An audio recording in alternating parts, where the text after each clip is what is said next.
Bueno, gracias. Buenas tardes. Eh, en primer lugar, agradecer al comité organizador aceptarnos la propuesta de contarles nuestra experiencia y en particular a Lucas, doctor Ritaco, que, bueno, pudimos también conocernos, intercambiar ideas y le gustó un poco escuchar lo que también hacemos en el interior. Bueno, ese es el Hospital Privado Córdoba, un hospital referente de la salud privada, un hospital universitario desde hace 6 años. Si Dios quiere, semana próxima sale la primera camada de nuestros propios médicos, lo cual creo que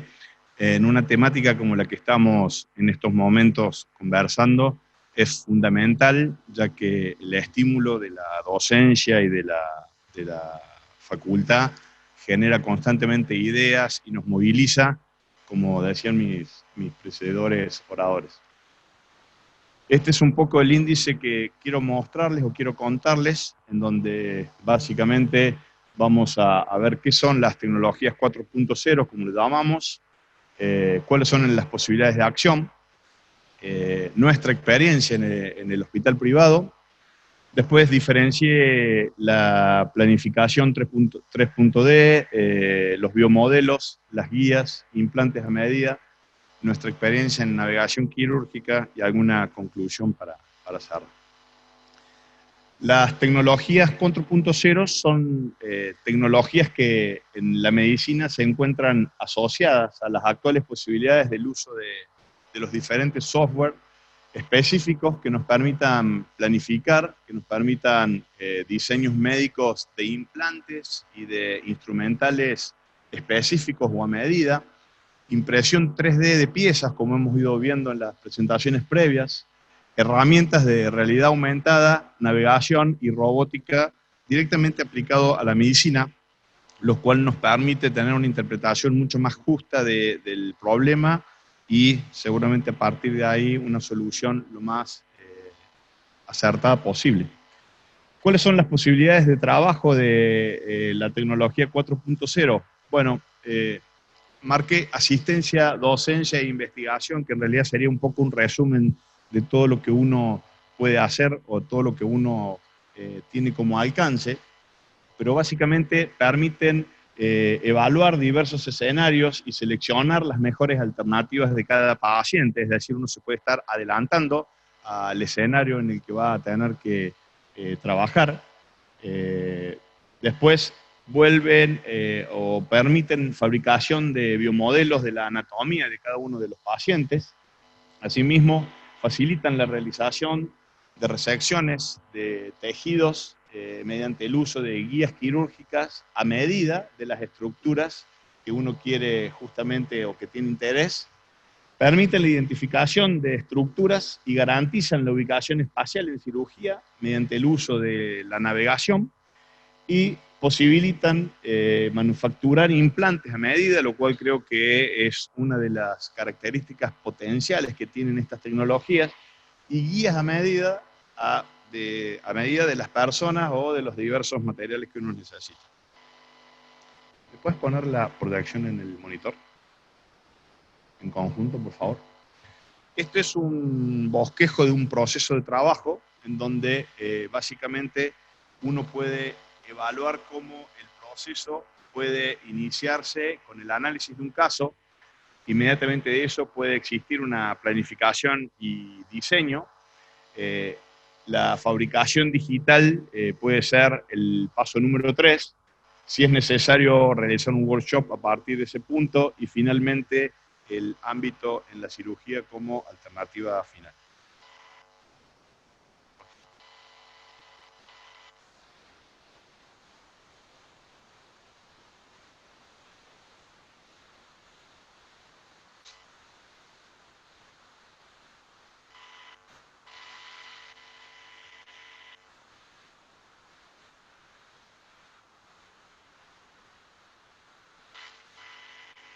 Puntos ahora.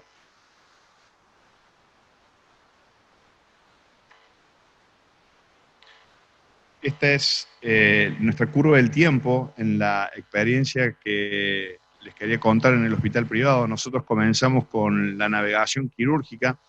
en el año 2006, el regreso de algunos de nuestros cirujanos y el mío, de nuestros fellows en el extranjero, nos permitió hacer un trabajo inverso. Muchas veces estas curvas terminan en la navegación. Nosotros comenzamos con la navegación quirúrgica, que era la herramienta que habíamos podido aprender en Europa, y a partir de ahí nos surgió la idea de la planificación, inicialmente la planificación 2D, o una planificación simple. Automáticamente a partir del año 2010 ya planificamos en 3D las distintas patologías o los pacientes problemas, los cuales inicialmente eran aislados. Inmediatamente después de eso, con el auge de las impresoras 3D, comenzamos a solicitar la impresión de los biomodelos, pudimos hacer la simulación quirúrgica a partir de ahí, eso nos entusiasmó. Como les decía, nuestra relación con la cátedra de anatomía, nuestra relación con los residentes y con los alumnos fue un estímulo permanente de poder explicar y mostrar las distintas patologías y al mismo tiempo simular quirúrgicamente el procedimiento. Nos animamos a partir de ahí a pedir instrumentales a medida, vimos que el mundo lo hacía y entonces las distintas guías específicas ya las empezamos a tener a disposición en el año 2016, cada vez más sofisticadas, inicialmente de materiales más simples y finalmente con fundas o con metal apropiado para proteger, con distintas alternativas cada vez más seleccionadas. Y finalmente, en el año 2017 llegamos a tener implantes a medida, o llegamos a hacer implantes a medida para nuestros pacientes. No pasa la diapo. Siempre la aplicación de estas tecnologías 4.0 en nuestro servicio fueron de forma segura y eficaz y en base a la utilización de materiales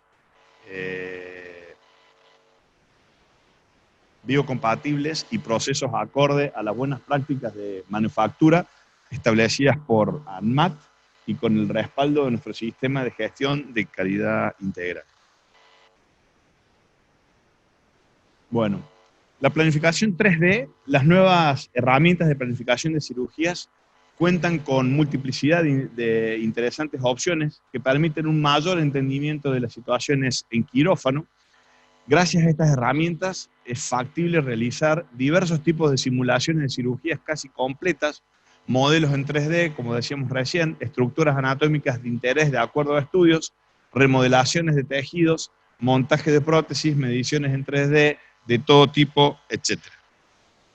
Este es un caso simple y rápido de una deformidad, como relataron inicialmente, fueron los casos primeros que seleccionamos y acorde a nuestra especialidad, secuela de una fractura grave, como podrán ver, con alteraciones en los 3 ejes espaciales, un paciente con un recurvatum grave, con una deformación en varo y con una verdadera alteración torsional del eje, lo cual nos permitió la planificación 3D conocer qué era lo que íbamos a necesitar hacer en el momento de nuestra osteotomía de alineación. No ir, como se hacía en aquel momento, con un calco previo o con un plan mucho más simple, sino ya con un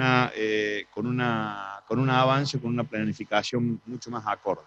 Este otro caso, ya lo vamos a ver más profundamente después, un paciente con una secuela de una fractura grave de fémur, con pérdida de sustancia, con acortamiento, pseudoartrosis, etcétera, en donde nuestra planificación nos permitió conocer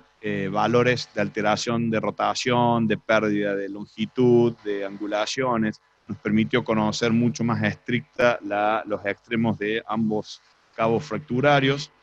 nos permitió planificar y decidir en el momento en que quisiéramos hacer una resección final de qué longitud de déficit de stock óseo estábamos hablando para poder justamente prever, organizarnos y poder saber cómo íbamos a hacer finalmente nuestra reconstrucción.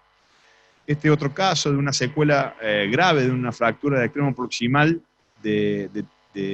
tibia, que quienes tenemos experiencia con las imágenes a veces nos termina aún así costando mucho interpretar una fractura en donde pueden ver cómo la planificación 3D con la utilización de distintas técnicas de coloración de los fragmentos nos explica cómo realmente el desorden o la secuela de la fractura hace realmente prepararse para poder hacer una reconstrucción y tener la menor cantidad de problemas posible en una cirugía que de entrada uno sabe que es compleja. El segundo paso, después de la planificación 3D, como les conté, fueron la utilización de los biomodelos, los cuales, bueno, sabemos que son réplicas de las reales, de las estructuras biológicas de interés a partir de un scan. Son mapas en escala que se pueden hacer natural, 1 a 1. Estos pueden utilizarse a modo de ensayo, estudios patológicos como educación y adentro del quirófano. Cada vez con más frecuencia utilizamos los biomodelos esterilizados para tener un dato mucho más fidedigno de la lesión que estamos enfrentando, a veces de anatomía normal. Quienes no hemos operado alguna pelvis siempre con un biomodelo estéril al lado para tener una orientación anatómica mucho más real.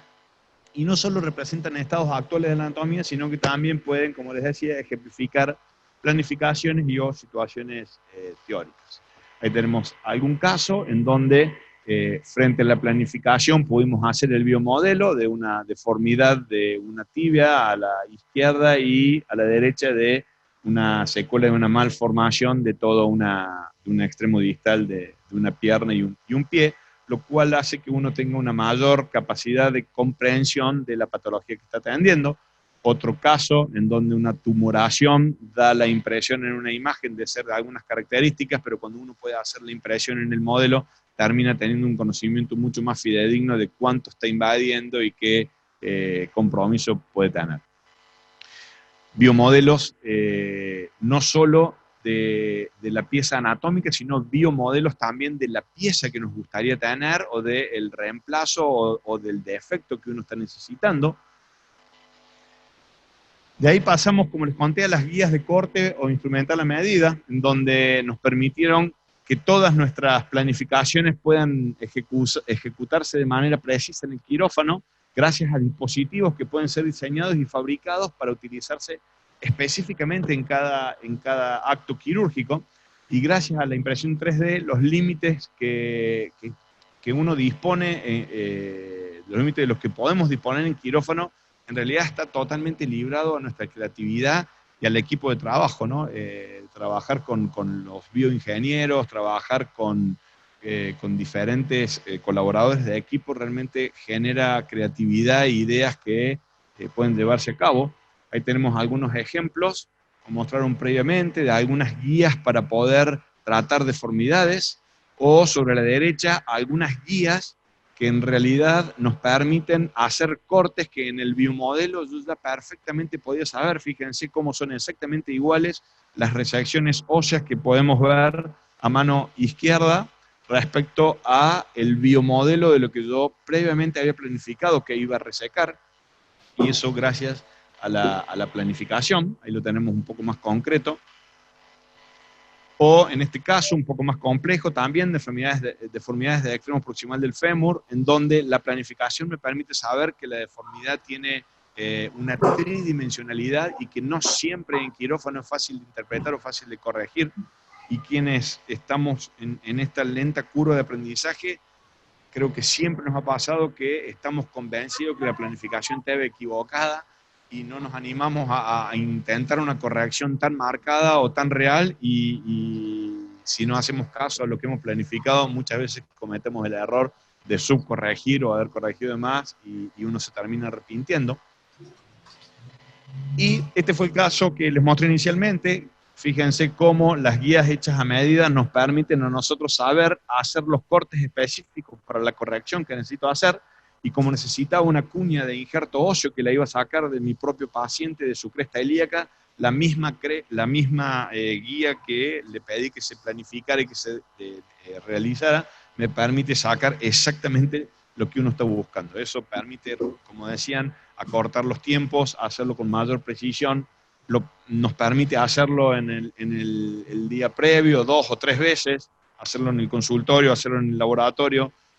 Nos permite de esa manera ir con los implantes ya previamente seleccionados, a veces premoldeados, en fin, acorta tiempos, nos previene problemas, nos muestra lo que nos puede llegar a pasar,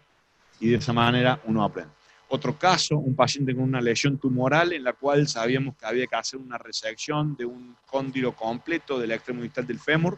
y en donde la planificación nos permitió justamente saber cuánto era lo que íbamos a resecar. Pudimos confeccionar a medida la guía para poder hacer el corte exactamente como estaba previsto. De esa manera, el resultado de nuestra osteotomía nos dejaba una anatomía a completar, la cual iba a proveerse de stock de banco de nuestro propio banco de hueso, y en donde el matching hecho previamente, justamente con el informe que tiene nuestro banco, nos permitió saber cuál de ellos era el que más se asociaba, como mostraron previamente, y de la misma manera la guía de corte preparada para sacar la pieza que exactamente necesitábamos para completar la cirugía, lo cual, como contó Lucas, una cirugía que demoraba probablemente entre 6 y 8 horas podía ser resuelta con estas técnicas mucho más rápido. Y finalmente llegamos a los implantes a medida, en donde la capacidad de estas impresoras de 3D nos abrió las puertas a soluciones aloplásticas, donde los implantes, y esto me parece un concepto sumamente importante, comenzaron a adaptarse a los defectos de los pacientes, y no tuvo que ser el hueso el que tuviese que adaptarse a los implantes como históricamente lo veníamos haciendo. Y a esto se le sumó la variedad de materiales disponibles en sus diversas constituciones, como el metal trabecular, que permite, entre otras cualidades, lograr comportamientos mecánicos semejantes al hueso, lo cual, para quienes estamos con la biomecánica y con el ojo puesto sobre la sobrecarga o la capacidad o la incapacidad del hueso y del implante a sostener el trabajo que tiene que realizar, nos parece sumamente importante. Entonces, de distintas maneras se pudieron originar los defectos que previamente uno calculó para poder finalmente trabajarlo a medida con el biomodelo, planificarlo, preverlo para poder llevarlo después a cirugía. O como algún otro caso, que también mostró también alguna experiencia previa, en donde una reconstrucción acetabular después de un aflojamiento y una extracción protésica con una lesión grave del fondo, nos obligó a hacer un análisis, una planificación, el diseño de un implante que tuviera las características que el cirujano necesita para poder apoyarlo con cierta firmeza en el lugar correspondiente, y finalmente en cirugía acortar tiempos, a hacerlo de la manera como si uno ya hubiese entrado a operar a ese paciente en múltiples otras oportunidades. Y este otro caso, les muestro como para resumir un poco la secuencia de todas las instancias, un varón joven que nos llegó derivado de alguna provincia de nuestro interior argentino, con una fractura expuesta de fémur de mucho tiempo de evolución, multitratado, multioperado, con una muy mala evolución, en donde lo introdujimos en nuestro proceso de trabajo, que básicamente fue esto. Si se fijan, es un paciente que viene con un stock de hueso faltante, con un espaciador de cemento, con un fémur que no está consolidado, con una infección activa, con un material de osteosíntesis absolutamente insuficiente, el cual nos obligó a sacarlo, bueno, a hacer lo que habitualmente hacemos, y a partir de ahí poder llevarlo a una planificación que nos mostró que esa era la primera realidad a la que estábamos hablando, en donde a nuestros técnicos le pedimos la posibilidad de colocar un espaciador de cemento con antibiótico que nos ayudara a resolver la infección, pero al mismo tiempo ir progresivamente solucionando el déficit de nuestro paciente.